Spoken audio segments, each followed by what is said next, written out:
Building a family doesn't look the same for everyone. Different roads for different parents, and we all get there uniquely. I didn't know about the various types of assisted reproductive support that exists for those of us struggling. I'm grateful for the community that exists for those of us that have gone through suffering from loss, IVF journeys, donor and carrier roller coaster rides. The mental health side of this emotional sector of family building through third party is not to be diminished. From the intended parents to the donors and carriers, everyone involved needs to be supported. We are known to be the worst club with the best members, and I'm so blessed to have found my tribe.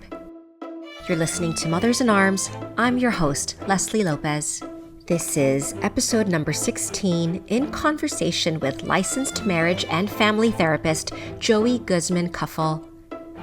Joey founded Counseling with Joey and Associates in 2019. They're a family business in San Diego and Temecula whose practice of licensed therapists specialize in mental health support in the third-party reproductive sector. By seeing where the holes were in his personal experience becoming a father, Joey worked to fill that gap. He studied for years in all aspects of psychology and uses empathy and compassion to help his clients make informed decisions under emotional circumstances. When he explains in this interview how his and his husband's medical insurance simply did not assist them with family building due to bias on sexual preference, it's infuriating. It's crazy how it just makes me rage that this is our reality today still, and it solidifies my wanting to continue to advocate for equal reproductive assistance through our medical insurance for whoever is paying for it. Pre-interview, I got to know Joey a little bit, and we discovered that we grew up within miles from one another. I can't believe it. He's from Boyle Heights and I'm from East LA. Represent. I'll have to put it into the socials. Without further ado, let's get into it.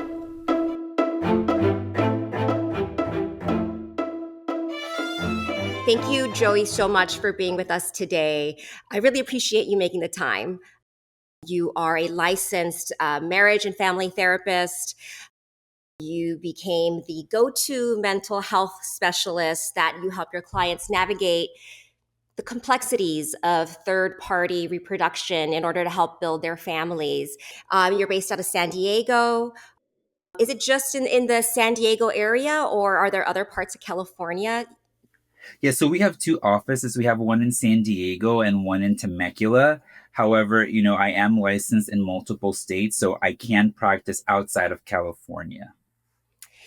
I was so impressed with all the different years you've spent educating yourself on the various degrees that you have. I mean, everything from, donor screening, the trauma, men's issues, mood disorders, LGBTQ plus, on and on and on. You help with consultations and psych evaluations for certain surrogacy and donor agencies. It feels like you have your hands and toes dipped in every bit of psychology. What inspired you to start Counseling with Joey? Yeah, well, that's a great question. So honestly, what caused me to start counseling with Joey was my own journey to becoming a parent. I was a therapist, before having a family, and I never thought that I was going to grow into my own private practice, and yet alone, evolving into a group practice. But essentially, it was my own journey. When my husband and I decided that we wanted to have a family and that we decided to go through the surrogacy route, some of the providers that I worked with, specifically our reproductive endocrinologist, he said, you know what? Have you ever thought about, going into this field? Like, we need more mental health providers that understand the complexities, the challenges, because they lived them. And Yes. so at first I was like, I don't know. I don't know anything about this. Like, I just know what my experience is. And so, she talked to me quite a few times. And there was a moment where I said, maybe I need to do this, especially because, I met with a mental health provider myself to go through a consultation to get educated on Right. surrogacy and egg donation and what we should expect. And it was a very informative conversation. I was really appreciative of the therapist who we met with. But as we were navigating the surrogacy process, the journey, it was very clear to me that there were some aspects that were missing, some elements that were missing, specifically Right. to like my experience as a Latino gay man. And so I was like, whoa, like maybe I could do something with this. Yes. And so my husband was very supportive. He said, you know what, you should definitely think about this. Plus, I was working at a treatment center where we dealt with dual diagnosis. So a lot of people who came in with, substance abuse disorders, mixed with, mental health disorders. And a lot of the times I found myself working almost like 24 hours because you have to be on call. You have to help these individuals who need support when they need it, especially when you're dealing with like suicidal ideation and these types of things, which are very Mm. severe. And Hmm. so there was a moment where my husband said, do you think you're going to be able to sustain this whilst being a parent to a Mm. newborn? And Yes. that moment, like it kind of lit up above my head. And I was like, I'm going to need to have space and time for me to raise my child. And I don't want my work to take away from that. Right. So it was that, along with like the encouragement from our reproductive endocrinologist and the experience that I had with the therapist that we met with, that led me to found counseling with Joey. And it's called counseling with Joey because at first I thought it's just me. I'm not going to need to like do anything else. I'm just going to work with what I have here. And then fortunately, I started to grow and I found like, oh my gosh, I can't do this by myself. My husband um, who is in the military in a reservist as a reservist now. He used to be active duty, but as a reservist, he was also working for the Navy in the civilian capacity. And so Oh, then he retired from his civilian job to come on board and work full time with me to manage the office while I do client care. And then it just kept growing and growing. And now there's three other therapists who work with me and supporting intended parents along their journey and educating them, with this process and also screening gestational carriers and gamete donors and so forth. wow. It's a family business. That's so great that, he can be so flexible like that. And it feels like you've developed your own core values for counseling with Joey that your therapists lead with, this Yes. empathy and compassion to help with these critical decisions at a moment where intended parents or donors, they're big decisions being made, being big life moments that are not your everyday processing.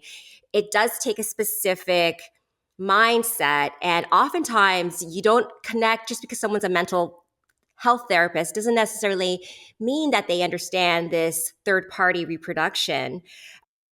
Did you have continued mental health help while you were on your surrogacy journey, or did you just meet at the beginning and then? Yeah. That's a great question because that's something that we are currently discussing right now in my private practice around, how to further support the people that we initially help. And so to answer your question, Leslie, so I did not have mental health support throughout the entirety of my journey. We met with the mental health counselor that first time to kind of get our feet wet, understand what this was about, understand the implications of third party reproduction or assisted reproduction. And that was it. And I was also a mental health provider, so there's a part of me not really knowing, and so I was like, okay, I guess this is it. But there were bumps along the road. There were really, what I would say, extreme challenges that I had to face, and I didn't have the support. Yeah, that's unfortunate. I went through a similar surrogacy journey and I didn't have the mental health support that I really needed. She was great. She was someone I'd been seeing for a while, but I found myself unable to really get into what was scaring me about the journey because I felt like I was sort of living on Mars. Like my experience was just so like unfamiliar, you know. So yes, I agree that there is a need for intended parents to be focused on through surrogacy journeys Mhm. as much as the surrogates are. I also feel like the families of the surrogates, the families of intended parents need education, need mental health support in processing, you know, this huge step in someone's life to build a family untraditionally, quote unquote. Is that something that you've helped with, perhaps like people's parents or people's spouses who still sort of think like, oh, well, is my partner going to have to go sleep with someone to help with this journey? Yeah. So, part of our role when we're doing screenings or consultations is educating, providing psychoeducation around what is surrogacy, what is assisted reproduction, what is what is an egg donor and the types of egg donors or sperm donors and so forth. And so, yeah, sometimes we have to debunk, some preconceived notions or myths around the process. Definitely we want to make sure that the spouse of the surrogate understands that she is not going to go and sleep with somebody else to get pregnant to have their child, like, providing some education around the science around this whole process. So education is really important, because also what we're doing when we're screening is trying to understand, do both parties, the surrogate or the spouse of the surrogate, do they have informed consent? Do they understand what this is? So there's a lot of education that goes into all processes that or consultations or meetings that we do. I found that my parents, God bless them, in their late 70s, may they be around for many more years, found a really hard time explaining to their friends and family what their daughter, what I was going through. They would trip over their words. And I literally at one point like wrote them the sentences to say like in Spanish so that they wouldn't say the wrong thing, or you know what I mean? It was like it came back to me like, oh, what, you're gonna adopt? Or what, what? You're like so many questions. It was like playing telephone. Did you have, when you told your family that you were going to be going through a surrogate journey, what was the reaction? Yeah. You know what? My journey was unique in the way that my family was involved. So I'm one of six. I'm the eldest, or the Wow. eldest. And I have four sisters, and all of my sisters were involved in the process. All of them were either going to, Wow. sign up to donate their eggs for us, or be a gestational carrier for us. So everybody was also, there was always this constant, communication of like, they knew that my husband and I wanted to have a family. They all had volunteered. And so now it was like, okay, let's go through the screening process. And so basically all of my sisters went through screening processes. And so there was that constant communication and conversation around how we were building our family. My mom, who I consider myself to be very close with, um, you know, she knew already what was going on. And for her, like, there was like no question of like, is this adoption or is it not? Like, she knew that the egg was going to come from one of my sisters. What a And beautiful thing. My yeah, and that we were goodness. going to use Rob's sperm. So she knew like this is not adoption, like this is science, and they're going to fuse both families together to be able to have, our family, our children. And so All now, family upload, all in. What a yeah, blessing. yeah. And it was a blessing. I mean, for a gay couple, I mean, like, I don't know how many, people out there have like four sisters that want to be able to come in and Right? kind of help like that. Not Um, many. and so, where it kind of got a little bit challenging was explaining it to my dad. Like, my dad's normally the last one to find out about everything, but also because, he's not the type of dad who is warm, but again, he's like that typical Latino, like, not he's not much of a machista type of person anymore. I think the years have really softened him up. I think the grandkids has really softened him up. Yes. Um, but he's normally not the first person that we come to. Mom is the first one that we go to. And so then it was like having to talk to dad about like, hey, we're having a child. And so he thought it was more on like adoption route, or that the surrogate was giving us her baby. And so it was about, well, let's talk about that because that's not exactly what's happening. Like, this is actually a fusion of both families, and she's just going to be carrying the child. So they're transferring the embryo into her uterus so she can carry it, but it's really much ours. Like, all of it is ours. And so it took some conversations for him to understand, oh, like, this is what this is. But I expected that there might be confusion because Yes. it was all new. I don't think they didn't really hear about surrogacy until we brought it up. And, but overall, he was very open. He received it. And he's really a great grandfather to my two girls. Oh my gosh, I love that. Wait, did your sister end up, or did one of your sisters end up carrying? No. So my sister, who follows after me, at the time, she had three children, and she was going to be our carrier. And it didn't end up working out.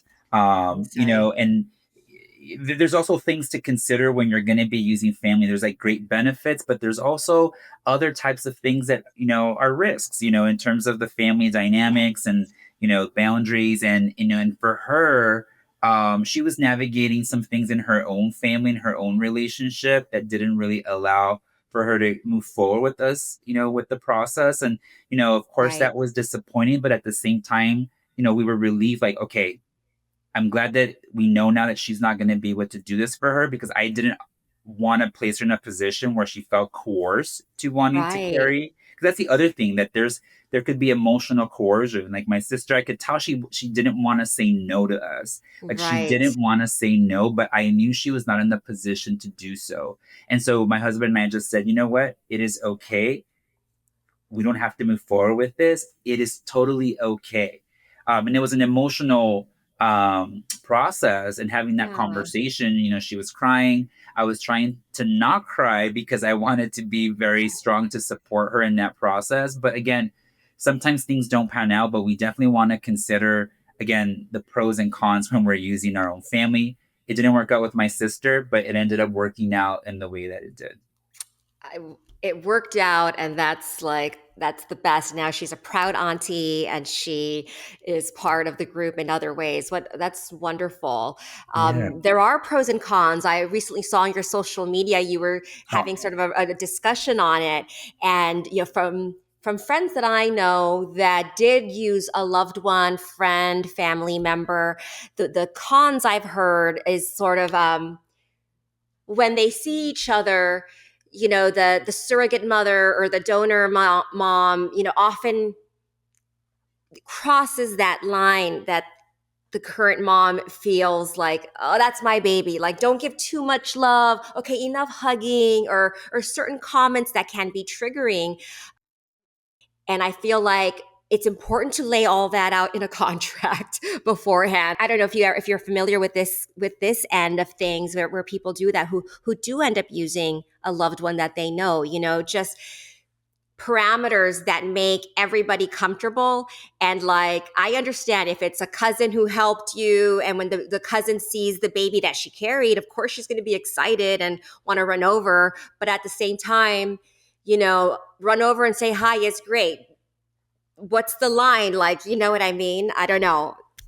Yeah, again, there's definitely pros and cons. Some of the cons, are complex family dynamics. Something that you're sort of describing right now is that, there's existing family relationships. There could be, past conflicts. There could be also power dynamics that, are involved in that family relationship that you have with your family member who's going to be helping you carry your child.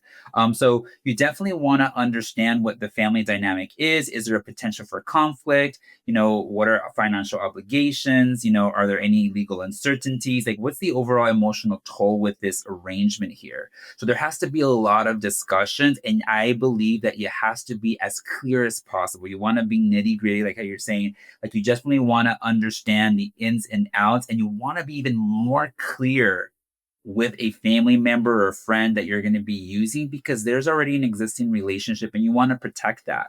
And so there's going to be a lot of uncomfortable conversations that need to be had, but Yes. you need to understand that when you're going into something like surrogacy and you're using a family member, there are some hard conversations that need to be had that are going to be uncomfortable. But the clearer you are with all of these, and understanding what the expectations are from the get-go, that is what's really going to allow for an easy experience, a smoother journey.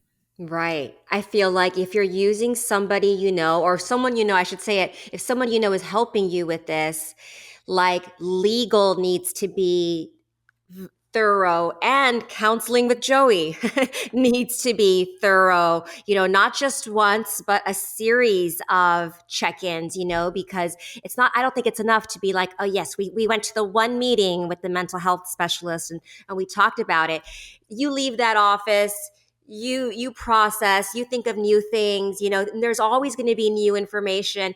And I feel like it's safer to discuss it with a third party there as opposed to going straight to your family and trying to work it out. It's so uncomfortable.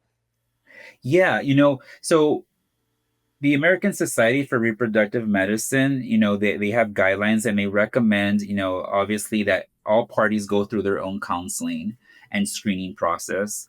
But there's also a joint session that they have outlined that it is important for people to have, where you have, the surrogate and their significant other, if applicable, and the intended or recipient parents, so that they can come together in this one meeting that's facilitated by a mental health provider, so that the expectations are once again revisited. Has anything changed? Are we in agreement to things that are difficult, like for example termination of pregnancy? What are Yes. or other things that might come up throughout the journey that might be that can create potentially a conflict. So you have this other opportunity to come together to revisit everything, make sure that everybody's in agreement, and again understanding what the core expectation is before they can move forward. Yes. So there are certain guidelines. The hope is that mental health providers and their clinics and the agencies understand ASRM guidelines and that they're practicing, in this way, because this is the standard of care. And I think that this will allow for everyone to have, more of a healthier experience if we're following through with these guidelines. You mentioned seeds, and we were both uh, together advocating for IVF rights for military and veterans.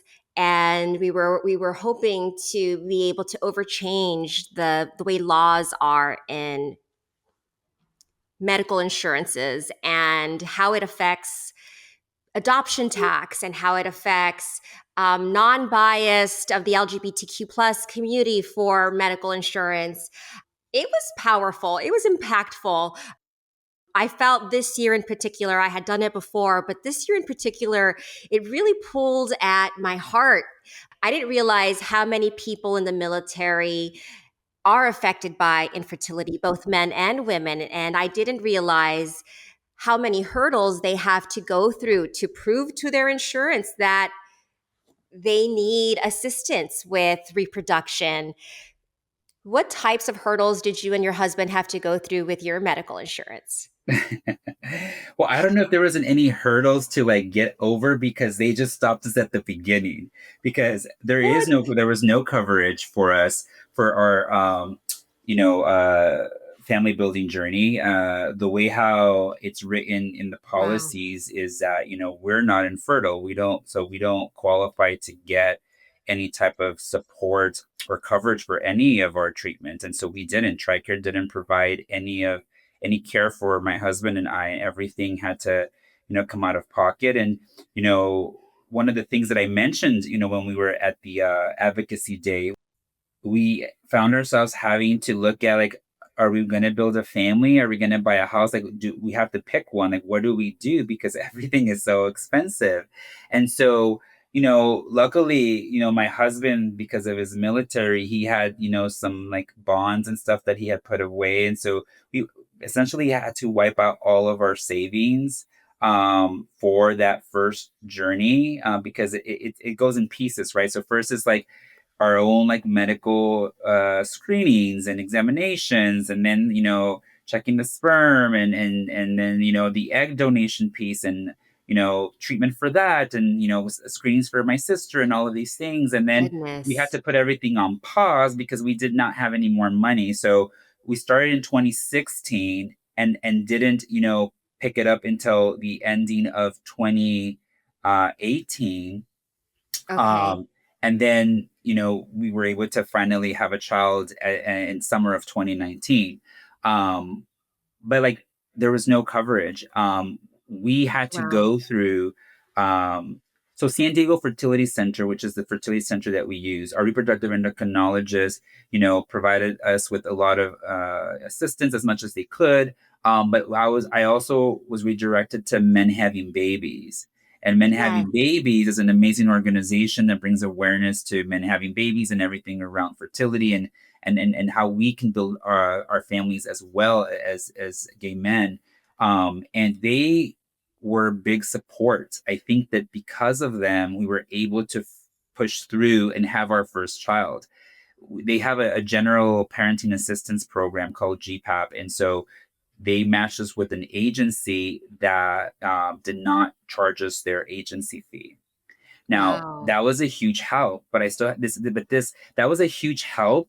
Even though we got help, it was still expensive again because we don't have insurance to cover all the fertility treatment. And so we could have probably, purchased a home with everything that we went through with our first surrogacy journey. But again, there was no coverage.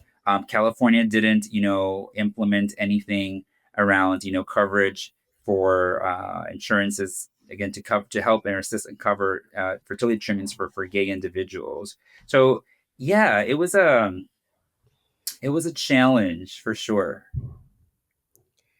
It's unbelievable to hear it. I mean, it's really unbelievable to see that it's not considered fertility, that it's not considered infertility. I don't even. It's just really no words for me. Like it's infuriating. Blessings to you and your husband to be able to push it through and men creating families. Is that what it's called? Men having babies. Men having babies, pardon me. Men having baby. They have a conference like once a year, is that right? Well, they have a conference in different parts of the country and the world. So they have extended to like Europe. I think they had at one point they were in Taipei also, just kind of letting everyone know like you can build your family. You can come to the U.S. and build your family through assisted reproduction, and there are options. In many countries, surrogacy and assisted reproduction is illegal, or Right. there's like specific like restrictive like laws around that. So in the U.S. they can come, and build their family. Surrogacy is as regulated in the U.S., so it makes it safe. And so yeah, so they have multiple conferences throughout the years. I've heard such great things about them. I hope to make it to one of their conferences soon. And everyone is unique. Some people do see mental health as a negative. Some people, at least I can say, in my experience, in my Latino culture, I've heard things like, why are you spending money on a counselor? You're just, it's like you're giving someone money to tell you what's wrong with you. I could tell you that. I know that about you already, or something's wrong with you. If you need a doctor for your mind, then something's the matter with you. And these are all taboos and myths, as you said, right? And I feel like the more we practice, the more that it will be the norm, and the more that they will be seen as silly taboos. Yeah. So yes. So I think overall, like therapy and counselors and psychologists, everybody, any mental health provider, we all have like this like negative stigma. And it comes from culture, it comes from society, especially when we're talking about like a Latino background. Yes, like it's like you don't see a therapist, you don't go air your dirty laundry or what's going on with That's you. it. Like you just kind of fix it on your own. It's kind of that mentality. I think my father is very much of that mindset, like he knows that I'm a therapist and he knows that I'm doing great work, but like, he's not gonna go to a therapist. Like and Yeah. he just, but um My co-parent, the same thing. He feels the same way, so I feel you. Yeah. And it may not be for everyone, but I think understanding that sometimes having somebody else's perspective can be helpful for your own process. Someone asking you a question in a certain way might make you think a little bit different. And I think everybody who is open to therapy, it's like at their own pace. um well, I knew of therapy at a very young age because my mother used to work with a psychologist. She was a medical interpreter. And so she used to, translate or interpret, from English to Spanish when the clients were meeting with the psychologist. So I knew of psychologists. I knew about therapy. And but never did I think that I needed therapy or that I was open to therapy. I didn't go to therapy until I was doing my clinical training, and it was a Oh, requirement for me to go into therapy so that I can understand what therapy was about from the other perspective, being the client. yes. My kind of requirement. I like that. Yeah, yeah. And so I was like, okay, so let me try this out. And you know what? I found it to be amazing. You know, the thing is that you don't have to have anything wrong to go see a therapist. A therapist can, help you identify things for you to be a better version of yourself.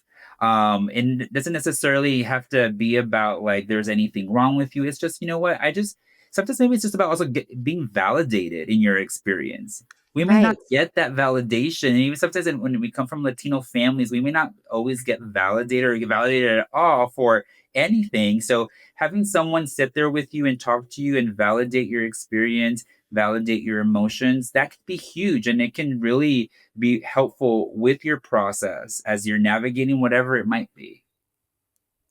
Wow, Joey. I think what you're doing is just exceptional. Like, I think the fact, someone like you, this young Latino face in this sector of mental health is just huge it's necessary. We need to feel this familiarity. I know when I saw you at the Seeds conference, just seeing you in the room, I was just like, yes, there's someone else like Aw, me that's gone through this experience. It's where it can feel like, you know, very isolating, absolutely. not knowing someone in your own similar shoes, going through something as crazy as assisted reproductive technology. It's not that old. It's not that traditional, I should say.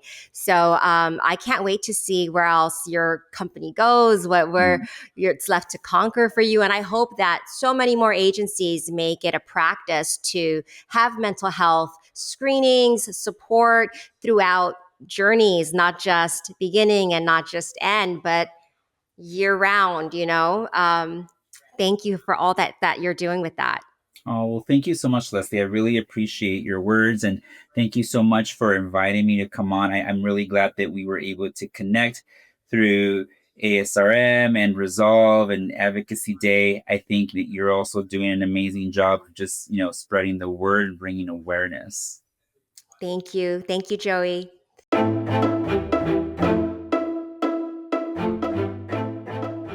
That wraps us up for today. Thanks for tuning in.